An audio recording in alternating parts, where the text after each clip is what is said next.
Mr. Soames was somewhat overwhelmed by this flood of information. I can follow the other points. But really, in this matter of the lengths. Holmes held out a small chip with the letters NN and a space of clear wood after them. You see. No, I fear that even now. Watson, I have always done you an injustice. There are others. What could this and be? It is at the end of a word. You are aware that Johann Faber is the most common Miguel's name. Is it not clear that there is just as much of the pencil left as usually follows the Johann? He held the small table sideways to the electric light. I was hoping that if the paper on which he wrote was thin, some trace of it might come through upon this polished surface. No, I see nothing. I don't think there is anything more to be learned here. Now for the central table. This small panel is, I presume, the black doughy mass you spoke of. Roughly pyramidal in shape and hollowed out, I perceive. As you say, there appear to be grains of sawdust in it. Dear me, this is very interesting. And the could. A positive chair, I see. It began with a thin scratch and ended in a jagged hole. I am much indebted to you for directing my attention to this case, Mr. Soames. Where does that drawer lead you? To my bedroom. Have you been in it since your adventure? No, I came straight away for you. I should like to have a glance round. What a charming old-fashioned room. Perhaps you will kindly wait a minute until I have examined the floor. No, I see nothing. What about this curtain you hang your quotes behind it? If anyone were forced to conceal himself in this room, he must do it there. Since the bed is too low and the wardrobe too shallow, no one, I suppose. As Holmes drew the curtain, I was aware, from some little rigidity and alertness of his attitude, that he was prepared for an emergency. As a matter of fact, the drawn curtain disclosed nothing but 3 or 4 suits of clothes hanging from a line of pegs. Holmes turned away and stooped suddenly to the floor. Hello? What's this? It was a small pyramid of black, putty-like stuff, exactly like the one upon the table of the study. Holmes held it out on his open palm in the glare of the electric light. Your visitor seems to have left traces in your bedroom, as well as in your sitting room, Mr. Soames. What could he have wanted there? I think it is clear enough. You came back by an unexpected way, and so he had no warning until you were at the very door. What could he do? He called up everything which would betray him, and he rushed into your bedroom to conceal himself. Good gracious, Mr. Holmes, do you mean to tell me that all the time I was talking to Bannister in this room, we had the man prisoner if we had only known it? So I read it. Surely there is another alternative, Mr. Holmes. I don't know whether you observe my bedroom window. Lattice pane, line framework. 3 separate windows, one swinging on a hinge, and large enough to admit a man. Exactly, and it looks at an angle of the courtyard, so as to be partly invisible. The man might have effected his entrance there, left traces as he passed through the bedroom, and finally, finding the door open, have escaped that way. Holmes shook his head impatiently. Let us be practical.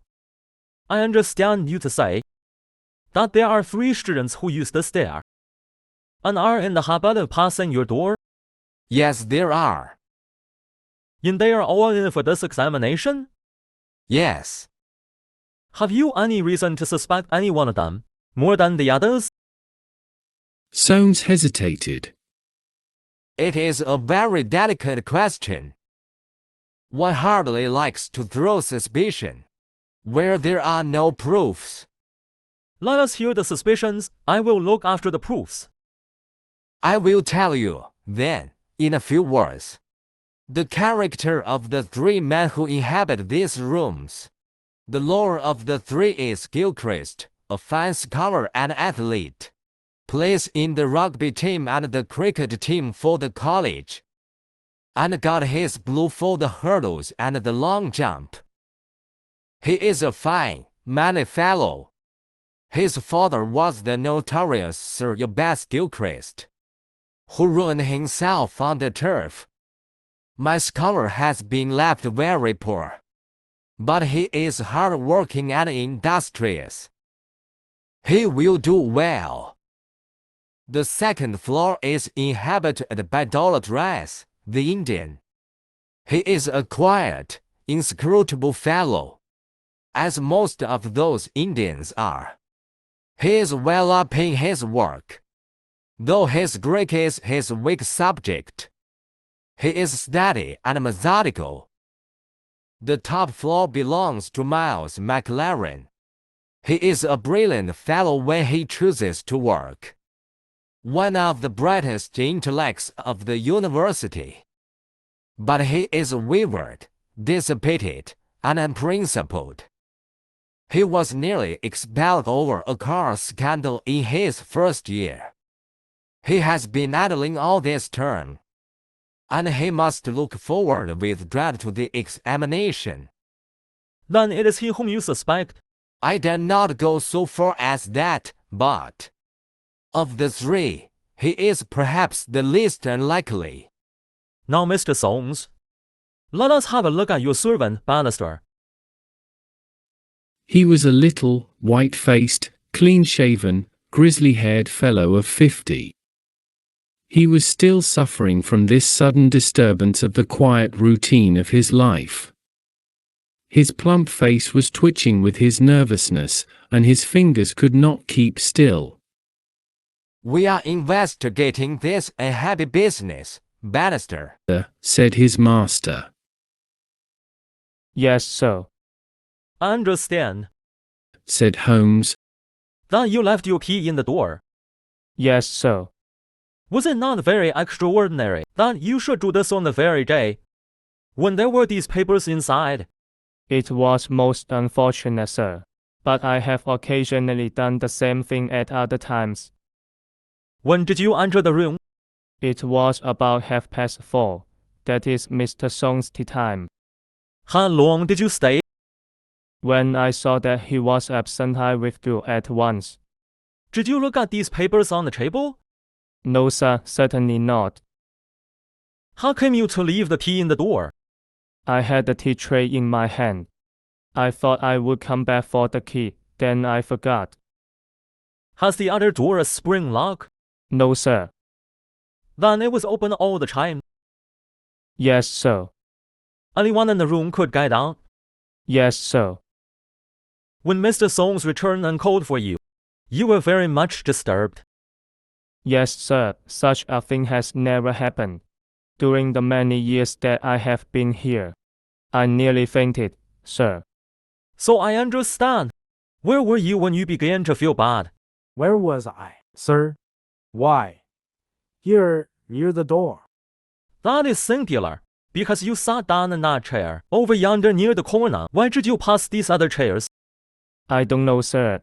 It didn't matter to me where I sat. I really don't think he knew much about it, Mr. Holmes. He was looking very bad, quite ghastly. You stayed here when your master left. Only for a minute or so. Then I locked the door and went to my room. Whom do you suspect? Oh, I would not venture to say, sir. I don't believe there is any gentleman in this university who is capable of profiting by such an action. No, sir, I do not believe it. Thank you, that will do. Oh, one more word. You have not mentioned to any of the three gentlemen whom you attend that anything is amiss. No, sir, not a word. You haven't seen any of them? No, sir. Very good. Now, Mr. Soames, we will take a walk in the quadrangle if you please. 3 yellow squares of light shone above us in the gathering gloom. Your 3 birds are all in their nests. Hello, what's that? One of them seems restless enough. It was the Indian, whose dark silhouette appeared suddenly upon his blind. He was pacing swiftly up and down his room. I should like to have a peep at each of them. Is that possible? No difficulty in the world. This set of rooms is quite the oldest in the college, and it's not unusual for visitors to go over them. Come along, and I will personally conduct you. No names, please, said Holmes, as we knocked at Gilchrist's door.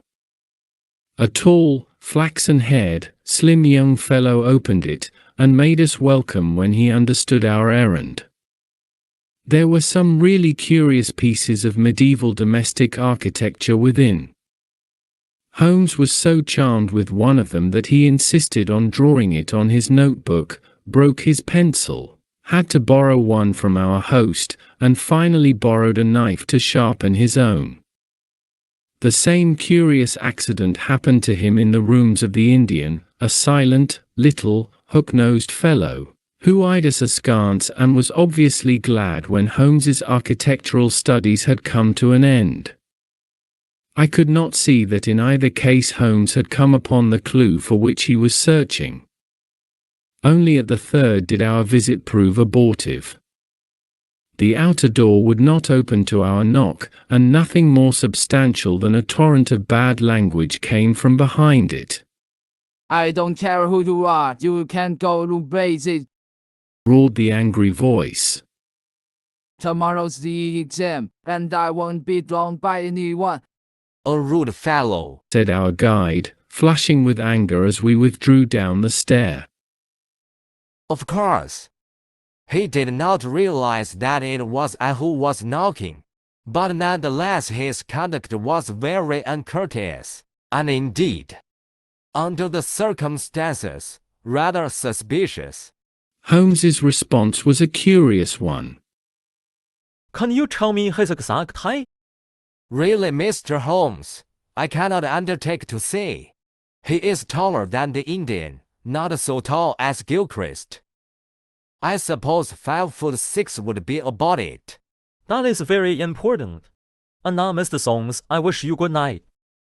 Our guide cried aloud in his astonishment and dismay.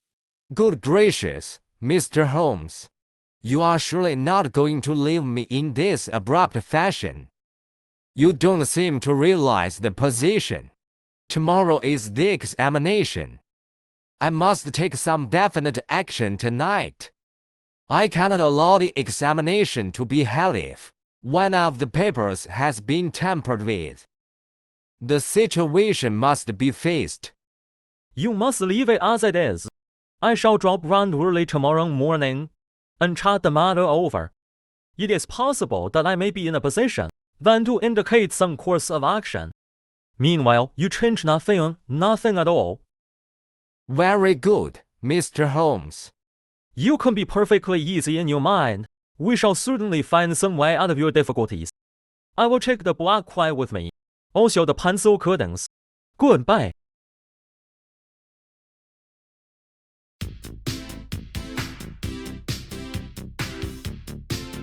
Alert.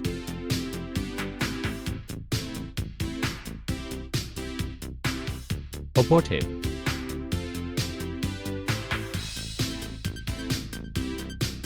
Curtain.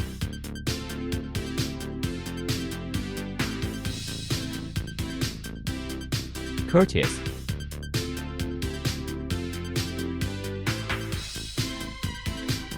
Delicate.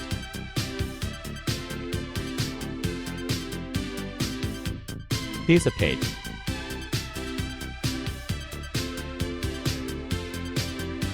Dismay. Domestic.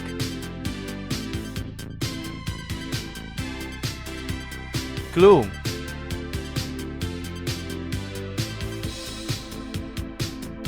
In debt.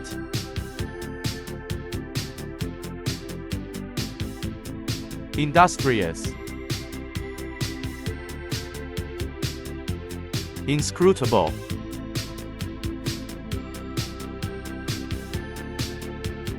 Idle.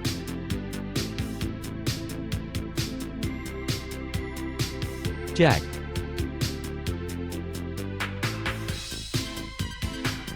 Polish. rigidity,